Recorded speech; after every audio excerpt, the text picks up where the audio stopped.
Hello दोस्तों, हम plant growth and development में फर्स्ट नोट कंप्लीट कर चुके थे और सेकेंड नोट्स में जा चुके थे, जहाँ पे हमारी गाड़ी यहाँ तक गई थी कि जो ज्योमेट्रिक ग्रोथ है वो मोस्ट ऑफ प्लांट के टिश्यू में पाया जाता है। अब आगे बढ़ते हुए एब्सोल्यूट ग्रोथ और रिलेटिव ग्रोथ के बारे में जानेंगे। तो सबसे पहले जान लेते हैं कि एब्सोल्यूट ग्रोथ क्या होता है, उसके बाद जान लेंगे कि रिलेटिव ग्रोथ क्या होता है। मान लीजिए एक छोटा सा लीफ है जिसका सरफेस एरिया ए है और ए 5 सेंटीमीटर स्क्वायर के बराबर है, और एक उससे बड़ा लीफ है जिसका सरफेस एरिया बी है और बी 50 सेंटीमीटर स्क्वायर के बराबर है, और ए में कुछ ग्रोथ होता है।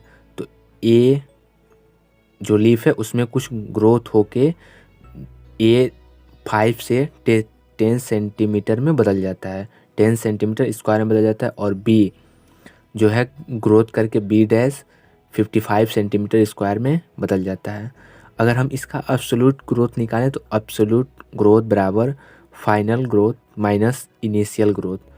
तो सबसे पहले हम एब्सोल्यूट ग्रोथ के लिए लीफ ए को लेते हैं। लीफ ए का फाइनल ग्रोथ 10 सेंटीमीटर है और इनिशियल ग्रोथ 5 सेंटीमीटर है, तो 10 minus 5 is equal to 5 centimetre square. अब हम लीफ बी को लेते हैं।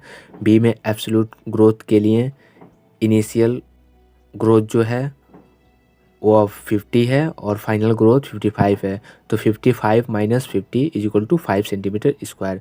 मतलब चाहे लीफ ए हो या बी हो, दोनों का एब्सोल्यूट ग्रोथ इक्वल है, बराबर है। अब आते हैं रिलेटिव ग्रोथ पे। तो रिलेटिव ग्रोथ बराबर final growth minus initial growth upon initial into 100। तो निकालते हैं, इसको निकालेंगे। अगर ए का रिलेटिव ग्रोथ तो आएगा 100%, और अगर बी का रिलेटिव ग्रोथ निकालेंगे तो 10% आएगा। यहाँ पे एक चीज़ देखने को मिल रहा है कि जो एब्सोल्यूट ग्रोथ है वो बराबर है। बराबर होने के लिए कौन सा कंडीशन है कि दोनों का सरफेस एरिया अलग अलग है और रिलेटिव ग्रोथ भी अलग अलग है, तो एब्सोल्यूट ग्रोथ आपका बराबर आ गया है। अब आते हैं दूसरे कंडीशन के पे कि अगर दो लीफ हैं, ध्यान से सुनिएगा और नोट्स खोल के बैठिएगा, नहीं तो कुछ भी समझ में नहीं आएगा। इसलिए नोट्स खोलना और साथ में एक रफ बुक और पेन होना ज़रूरी है। तो चलिए सेकेंड कंडीशन पे आते हैं। और ये जो कंडीशन वाला मैटर है, अगर जो भी है, मतलब कंडीशन लेते वक्त आपका रफ और पेन हाथ में होना चाहिए, और कंडीशन सुनते ही तुरंत उसको नोट कीजिए कि आखिर कंडीशन क्या है अपने कोड भाषा में। तो चलिए आते हैं कंडीशन पे। If two leaf, second condition है कि दो लीफ हैं और दोनों का इनिशियल जो एरिया है वो डिफरेंट है। इनिशियल एरिया डिफरेंट है और उसका जो एब्सोल्यूट ग्रोथ है वो सेम है। फिर से सुनिए, जो इनिशियल एरिया है वो डिफरेंट है, एब्सोल्यूट ग्रोथ सेम है, तो उसका रिलेटिव ग्रोथ डिफरेंट आएगा। मतलब पिछले वाले में रिलेटिव ग्रोथ डिफरेंट आया था, तो उसमें क्या था कि डिफरेंट इनिशियल ग्रोथ, मतलब इनिशियल एरिया डिफरेंट था, और साथ ही साथ जो एब्सोल्यूट ग्रोथ था वो सेम आया था। उसी कंडीशन को यहाँ पे एक शब्द भाषा में लिखा गया है, जैसे कि क्वेश्चन में आएगा। अब आते हैं सेकेंड कंडीशन पे कि इसमें सेकेंड कंडीशन में कह रहा है कि दो लीफ हैं और दोनों लीफ का जो इनिशियल एरिया है वो सेम है। पिछले वाले में इनिशियल एरिया डिफरेंट था, इसमें इनिशियल एरिया सेम है। अब सेम है और उनका रिलेटिव ग्रोथ डिफरेंट है, तो फाइनल एरिया भी डिफरेंट आएगा। फिर से सुनिए, अगर इनिशियल एरिया सेम है और रिलेटिव ग्रोथ डिफरेंट है तो फाइनल एरिया डिफरेंट आएगा। इसको थोड़ा सा मैथमेटिकल समझते हैं कि यदि इनिशियल एरिया में हम ए का इनिशियल एरिया 5 सेंटीमीटर स्क्वायर मानते हैं और बी का इनिशियल एरिया भी 5 सेंटीमीटर स्क्वायर मानते हैं, और ए जो है 5 सेंटीमीटर से ग्रोथ करके मान लीजिए 50% इसका रिलेटिव ग्रोथ है, तो रिलेटिव ग्रोथ डिफरेंट होना चाहिए। तो 50 ए का रिलेटिव ग्रोथ 50% है, तो ए का मान 5 है, 5 का 50% निकालेंगे तो 7.5 होगा। और बी का इनिशियल एरिया 5 है और इसका रिलेटिव ग्रोथ मान लेते हैं 100% है, तो 5 का 100% निकालेंगे तो 10%, यानी कि दोनों का जो फाइनल एरिया है वो डिफरेंट आ गया। इसको थोड़ा सा और मतलब 2 लाइनों में समझ लेते हैं कि डिफरेंट, अगर इनिशियल एरिया डिफरेंट है और एब्सोल्यूट ग्रोथ सेम है तो इसका जो रिजल्ट आएगा वो यही आएगा कि इसका रिलेटिव ग्रोथ डिफरेंट होगा। मतलब इनिशियल एरिया डिफरेंट और एब्सोल्यूट सेम तो रिलेटिव डिफरेंट, और इनिशियल सेम और एब्सोल्यूट डिफरेंट, ठीक उल्टा हो रहा है, ध्यान रखिएगा। इनिशियल सेम और एब्सोल्यूट डिफरेंट तो फाइनल एरिया डिफरेंट होगा। अब चलिए थोड़ा और आगे बढ़ते हैं और अर्थमेटिक ग्रोथ और ज्योमेट्रिक ग्रोथ को एक ग्राफ के रूप में, डायग्राम के रूप में समझ लेते हैं, यानी कि इसका एक चार्ट प्रिपेयर करते हैं। ठीक, चार्ट बनेगा, सब में बटेगा, सब लोग बैठे रहिए। तो अर्थमेटिक ग्रोथ में क्या होता है, एक इसमें एवरी टाइम 1 सेल इंक्रीज, यानी कि 1 सेल बढ़ता जाएगा। यानी कि पहले 1 सेल है, 1 से 2 सेल होगा, 2 से 3 सेल होगा, 3 से 4, 4 से 5, 5 से 6, 6 से 7, 7 से 8, ऐसे 1 सेल ऐड होता चला जाएगा। यानी कि 7 + 1 8, एक सेल ऐड होता चला जाएगा। और अगर ज्योमेट्रिक ग्रोथ की बात करें तो इसमें डबल होता जाएगा। इसे 1 का डबल 2, 2 का डबल 4, 4 का डबल 8, 8 का डबल 16, 16 का डबल 32, ऐसे डबल होता चला जाएगा। अगर हम फिर आते हैं अर्थमेटिक ग्रोथ में, तो अर्थमेटिक ग्रोथ का जो एब्सोल्यूट ग्रोथ है वो कांस्टेंट होता है।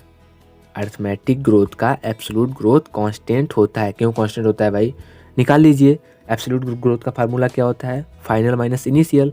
अब आ जाइए अर्थमेटिक ग्रोथ में, मान लीजिए 3 से 4 को हम उठा लेते हैं, 3 से 4 को उठा लेते हैं तो फाइनल क्या है 4, इनिशियल क्या है 3, 4 - 3 = 1।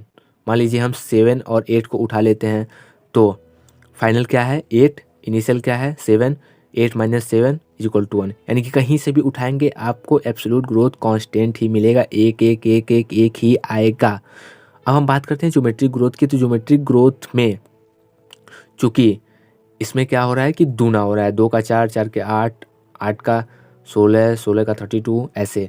तो इसका एब्सोल्यूट ग्रोथ निकालेंगे तो इंक्रीजिंग ऑर्डर में निकलेगा। तो अर्थमेटिक ग्रोथ का एब्सोल्यूट ग्रोथ कांस्टेंट और इसका इंक्रीजिंग।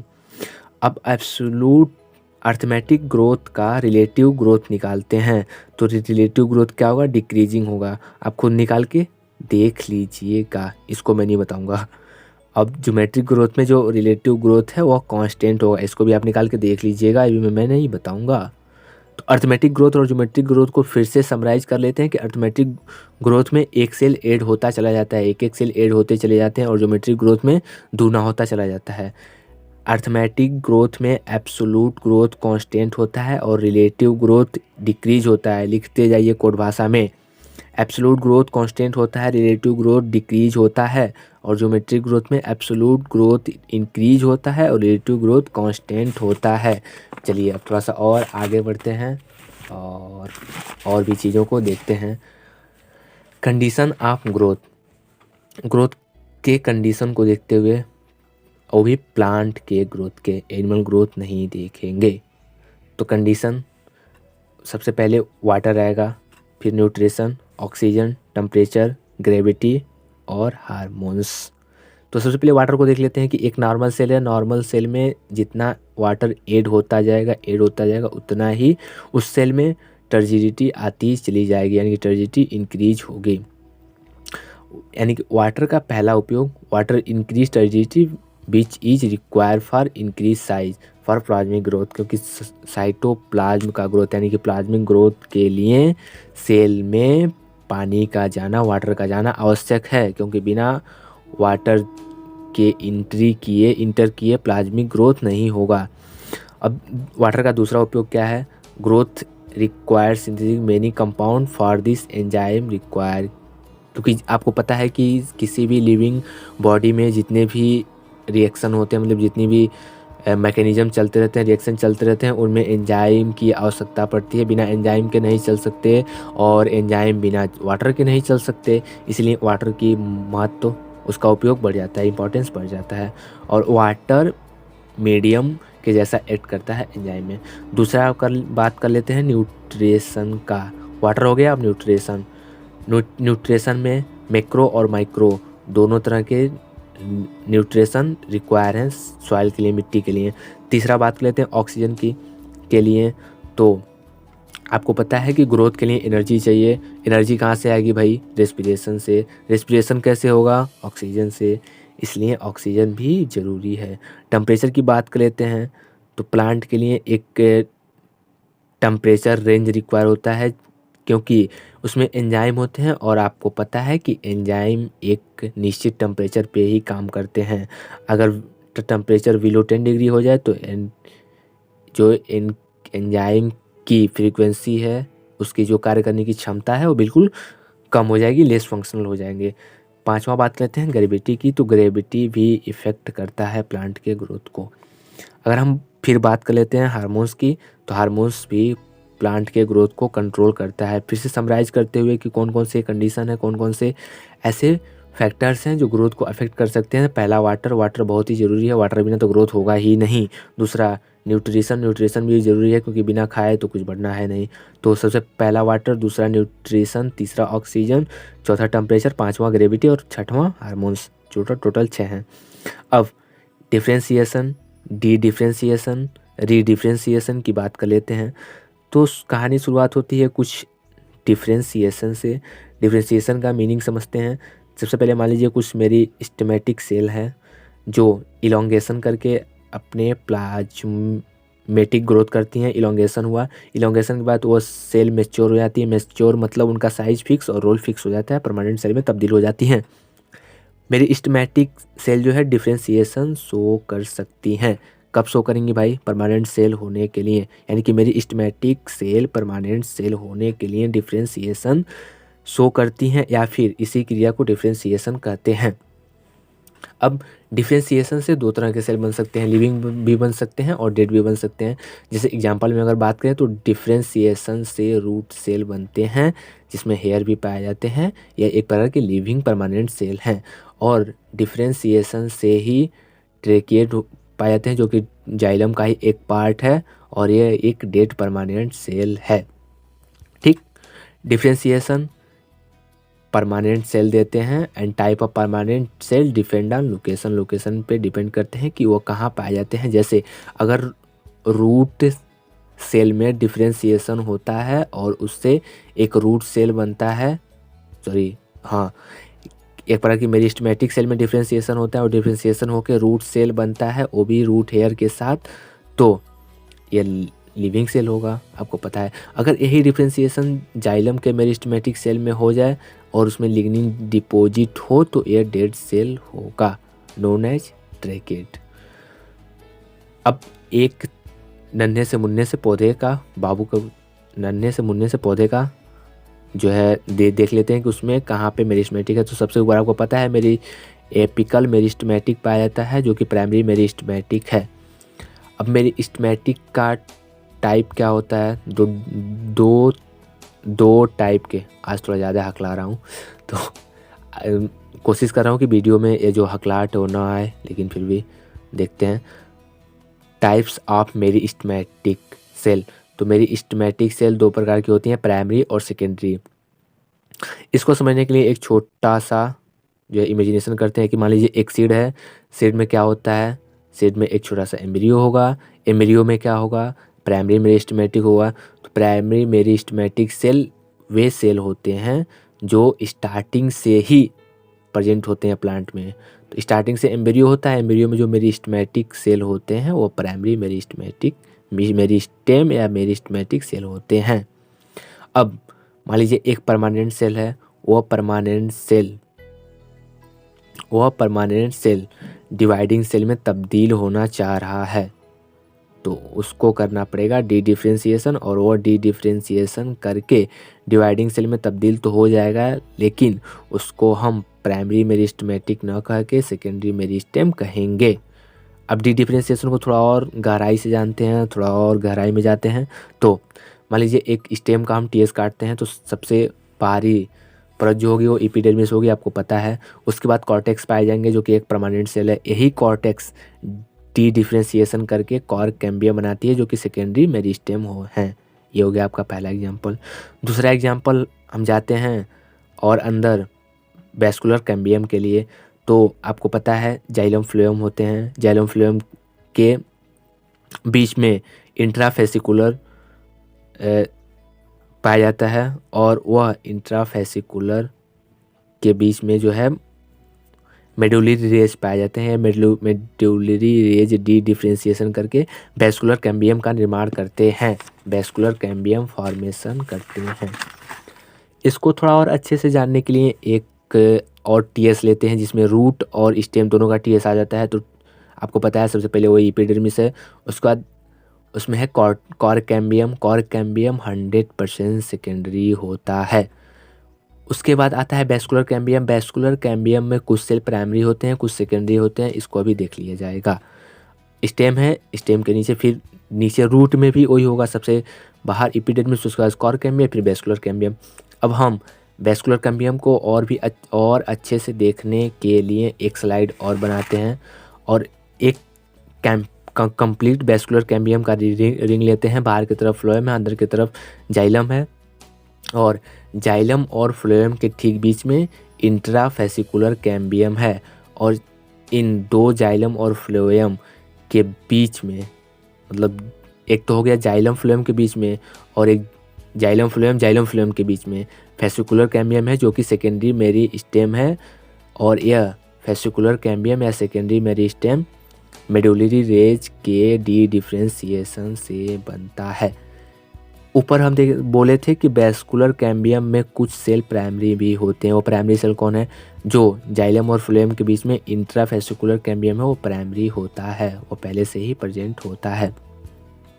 इन सभी चीज़ों को समराइज करते हुए और अच्छे से समझने के लिए एक हम बड़ा सा जो है कि डिफ्रेंशिएशन को जानने के लिए एक बड़ा सा फिगर बनाते हैं। बड़े से फिगर में सबसे बाहरी जो लेयर है उसको एपिडर्मिस कहते हैं। एपिडर्मिस के बाद आपका कॉर्टेक्स आएगा, कॉर्टेक्स से ही कॉर्क कैम्बियम बनेगा और कॉर्क कैम्बियम के जो सेल हैं वो डिवाइडिंग सेल है, आपको पता है सेकेंडरी मेरिस्टेम है। इनको फिर से परमानेंट करना है, इनको फिर से अपना अपना काम देना है। तो काम देने के लिए जो एपिडर्मिस के तरफ जो सेल्स बनेंगे उसको कॉर्क कहेंगे, ये डेड है। और वैस्कुलर कैम्बियम के तरफ जो सेल बनेंगे इसको सेकेंडरी कॉर्टेक्स कहेंगे और ये एक प्रकार का लिविंग सेल है। अब थोड़ा और अंदर जाते हैं। अंदर है इंडोडर्मिस के अंदर है वैस्कुलर कैम्बियम। वैस्कुलर कैम्बियम भी वही काम करता है। क्या करता है भाई? वैस्कुलर कैम्बियम में है फेसिकुलर कैम्बियम आपको पता है सेकेंडरी मेरिस्टेम है। इसमें भी ये भी कुछ सेल को अपने परमानेंट करेगा। तो जो जाइलम के तरफ सेल परमानेंट होते हैं उसे सेकेंडरी जाइलम और जो फ्लोएम के तरफ सेल परमानेंट होते हैं उसे सेकेंडरी फ्लोएम कहते हैं। अब इसको एक फ्लो चार्ट के रूप में देख लेते हैं। तो सेकेंडरी मेरिस्टेम है, सेकेंडरी मेरिस्टेम मोर डिवाइडिंग सेल में कन्वर्ट होगा। मोर डिवाइडिंग सेल परमानेंट होगा, जो डिवाइडिंग सेल है वो परमानेंट होगा दो तरह से, कॉर कैम्बियम और वैस्कुलर कैम्बियम। जो कॉर कैम्बियम है वो फिर उसमें फिर से रीडिफ्रेंशिएशन होगा और कॉर्क से फिर सेकेंडरी कॉर्टेक्स बनाएगा, कॉर्क बनाएगा और सेकेंडरी कॉर्टेक्स बनाएगा। जो वैस्कुलर कैम्बियम है वो फिर आगे चल के परमानेंट हो जाएगा और वह परमानेंट होके सेकेंडरी जाइलम और सेकेंडरी फ्लोएम का निर्माण करेगा। फिर आती है बारी चार्ट बनाने की, तो बना लेते हैं भाई चार्ट। चार्ट में सबसे पहले नेम रहेगा, उसके बाद अंडरगो प्रोसेस रहेगा, फिर प्रोडक्ट रहेगा। नेम में प्राइमरी मेरिस्टेम किस प्रोसेस से गुजरती है? बेचारी बड़े ही दुख दर्द से गुजरती है। उस दुख दर्द का नाम है डी डिफ्रेंशिएशन। और डी डिफ्रेंशिएशन के बाद उसका जो प्रोडक्ट बनता है वो परमानेंट सेल बनता है। परमानेंट सेल में एपिडर्मिस आते हैं, कॉर्टेक्स आते हैं, प्राइमरी जाइलम और प्राइमरी फ्लोएम आते हैं। अब फिर आता है दूसरे सेल का नंबर परमानेंट सेल में कॉर्टेक्स और मेडुलरी रेज आते हैं। इनको डी डिफ्रेंशिएशन मतलब कि डी डिफ्रेंशिएशन प्रोसेस से गुजरना पड़ता है। आग के तपते हुए गोले से गुजरते हैं और एक कॉर कैम्बियम नामक प्रोडक्ट का निर्माण करते हैं और कॉर कैम्बियम के साथ साथ वैस्कुलर कैम्बियम का भी निर्माण करते हैं। जो कॉर्टेक्स है वह कॉर कैम्बियम का निर्माण करता है और जो मेडुलरी रेज है वो वैस्कुलर कैम्बियम का निर्माण करता है। वैस्कुलर कैम्बियम में भी कौन सा? फेसिकुलर, इंट्रा नहीं, क्योंकि इंट्रा तो प्राइमरी है इसीलिए। अब तीसरे पे आ जाते हैं। तीसरे में आता है कॉर कैम्बियम और वैस्कुलर कैम्बियम। कॉर कैम्बियम का रीडिफ्रेंशिएशन होगा और कॉर्क सेकेंडरी कॉर्टेक्स बनाएगा। वैस्कुलर कैम्बियम का रीडिफ्रेंशिएशन होगा और सेकेंडरी जाइलम और सेकेंडरी फ्लोएम बनाएगा। यहाँ तक बात चल रही थी ग्रोथ की। ग्रोथ में पूरा दो लेक्चर समाप्त हो गया। अब थोड़ी सी बात कर लेते हैं डेवलपमेंट की। डेवलपमेंट क्या होता है भाई? ग्रोथ, डिफ्रेंसिएशन और सेनिसेंस। सेनिसेंस मतलब ग्रो ओल्ड। इन तीनों को मिला देंगे तो डेवलपमेंट बन जाएगा, यानी कि डेवलपमेंट बहुत ही बड़ा है। Development means all change occur in plant और सेल। प्लांट में सभी प्रकार के चेंज या फिर सेल में सभी प्रकार के चेंज को हम कहते हैं डेवलपमेंट। प्लांट डेवलपमेंट बराबर सीड। अब सीड का क्या हुआ? जर्मिनेशन हुआ। जर्मिनेट करके एक स्मॉल प्लांट बनाएगा। स्मॉल प्लांट से फिर एक यही लार्ज प्लांट या मैच्योर प्लांट में तब्दील हो जाएगा। और किस प्रोसेस से गुजरना पड़ेगा? वेजिटेटिव ग्रोथ से। वेजिटेटिव ग्रोथ के बाद इसका अब होगा रिप्रोडक्टिव ग्रोथ, और रिप्रोडक्टिव ग्रोथ होने के बाद इसमें फ्लावर, फ्रूट और सीड आने लेंगे। फ्लावर, फ्रूट और सीड के बाद यह सेनीसेंस में चला जाएगा, और सेनीसेंस के बाद यह मर जाएगा। अगर एक साल में एक बार फ्लावर आ रहे हैं तो उसको मोनोकार्पिक, और अगर कई बार फ्लावर मतलब पूरे जीवन में एक बार आ रहे हैं तो मोनोकार्पिक, और पूरे जीवन में कई बार आ रहे हैं तो पॉलीकार्पिक कहते हैं। जैसे धान, गेहूँ, इन सब का एक बार आता है तो ये हो गया मोनोकार्पिक, और जैसे आपका हो गया आम, अमरूद, नीम, ये सब हो गए पॉलीकार्पिक। प्लांट डेवलपमेंट को समराइज करें तो प्लांट डेवलपमेंट में 4 चीज़ें इन्वॉल्व हैं, 4 प्रोसेस इन्वॉल्व हैं। पहला जर्मिनेशन, दूसरा वेजिटेटिव ग्रोथ, और तीसरा रिप्रोडक्टिव ग्रोथ, और चौथा सेनिसेंस। ये थी कहानी डेवलपमेंट की दुख भरी। अब सिंगल सेल में डेवलपमेंट, ये तो प्लांट में डेवलपमेंट हो रहा था, अब सिंगल सेल में डेवलपमेंट कैसे होगा उसको देख लें। एक छोटा सा नन्हा सा मुन्ना सा मेरिस्टेमेटिक या डिवाइडिंग सेल है। इस डिवाइडिंग सेल में जो प्रोटोप्लाज्म है वो ग्रोथ करता है, और इसमें प्लाज्मेटिक ग्रोथ होता है। प्लाज्मेटिक ग्रोथ यानी कि इलोंगेशन होता है। इलोंगेशन के बाद इसको फिर डिफ्रेंशिएशन करके मैच्योर यानी कि परमानेंट बना दिया जाता है। परमानेंट होने के बाद अपना काम करता है, फिर सेनिसेंस हो जाता है, बुढ़ा हो जाता है, बुढ़ा होने के बाद फिर मर जाता है। अब अगर प्लाज्मेटिक ग्रोथ के बाद जो सेल बना, जो बड़ा सा सेल बना, वो फिर से डिवाइड करके मेरिस्टेम सेल में कन्वर्ट हो जाए, फिर उसमें इलोंगेशन और फिर डिवाइड हो, क्रिया बार बार चलती रहेगी। लेकिन अगर मैच्योर सेल को डिवाइडिंग सेल बनाना है तो इसको डिफरेंशिएशन कहेंगे। सिंगल सेल डेवलपमेंट को समराइज करें तो इसमें 3 चीज़ें आएंगी। सबसे पहले प्लाज्मिक ग्रोथ या प्लाज्मेटिक ग्रोथ, दूसरा डिफरेंशिएशन, तीसरा सेनिसेंस। नीट 2021 में आया हुआ एक बहुत ही हाईलाइटेड क्वेश्चन है प्लास्टिसिटी के ऊपर, जो कि प्लास्टिक के सिद्धांत पे है। जो क्या कहते हैं कि जैसे इलास्टिसिटी होता है वैसे इसमें प्लास्टिसिटी होता है, जितना मोड़ेंगे उतना मुड़ता जाएगा। तो जैसे कि एक मान लीजिए एक चना है, चने को भिगो देते हैं तो वो अंकुरित हो जाता है। अंकुरित होने के बाद उसमें जो सफ़ेद सा निकलता है, अगर हम उसको लाइट में रखें तो ग्रीन हो जाएगा, डार्क में रखें तो सफ़ेद ही रहेगा। मतलब जिसमें फोटोसिंथेसिस रिसेप्टर हैं या सेल हैं वो लाइट को पाने के बाद ही अपना ग्रो करते हैं। तो इसको थोड़ा सा डिफाइन कर लेते हैं। Plant behave differently in different environment condition by forming different morphological structure and phase of growth. मतलब जो प्लांट होते हैं वो डिफरेंट इन्वायरमेंट में मार्फोलॉजिकली और फेज ऑफ ग्रोथ के रूप में डिफरेंट तरीके से बिहेव करते हैं। एग्जाम्पल इटियोलेशन में क्या है? New said remain white absent. मतलब जो नया पौधा है उसमें वाइट उसको सनलाइट नहीं मिलता है और वो वाइट ही ग्रो कर जाता है। Remain white in absent of light, उसको लाइट नहीं मिल पाता है। इसका मतलब कि वो लाइट न मिलने और या न मिलने के ऊपर बिहेव करता है। प्लांट डिफरेंट बिहेवियर शो करता है। एक होता है हेट्रोपॉली। हेट्रोपॉली में क्या होता है कि एक प्लांट है, एक प्लांट में 2 तरह के लीफ पाए जाते हैं, इसको हम हेट्रोपॉली कहते हैं। हेट्रोपॉली भी 2 तरह का होता है, इन्वायरमेंटल हेट्रोपॉली और डेवलपमेंटल हेट्रोपॉली। इन्वायरमेंटल हेट्रोपॉली क्या है कि जो डिफरेंट टाइप के लीफ हैं वो इन्वायरमेंट पे मतलब डिपेंड करेंगे कि उनको इन्वायरमेंट कैसा है, एक्वेटिक है कि टेरेस्ट्रियल है कि रेगिस्तान में पाया जा रहा है, ऐसे बहुत सारी चीज़ें। इसका जो एग्जांपल है वो बटर कैप है, जिसको रेनकुलस भी कहते हैं। इसका रेनकुलस साइंटिफिक नेम है। अगर टेरेस्ट्रियल है तो धनिया की पत्ती के आकार का होगा, अगर एक्वेटिक होगा तो और ज़्यादा गहराई हो जाएगी। डेवलपमेंटल हेट्रोपॉली पे आ जाते हैं। इसमें क्या होता है कि डेवलपमेंट के दौरान नेचुरली दो तरह के लीफ प्रोड्यूस होते हैं। इसका एग्जांपल है कॉटन है, कोरिएंडर है और लैरक स्पोर है। इसमें क्या होता है कि जो प्राइमरली, जैसे धनिया का पौधा देख लीजिए तो प्राइमरली नॉर्मल लीफ होते हैं, बाद में लीफ में कटिंग आ जाती है। तो यहाँ तक सब कुछ सही था और हम लोग यहाँ तक धीरे धीरे चलते आए। आप यहाँ तक जुड़े रहे इसके लिए बहुत बहुत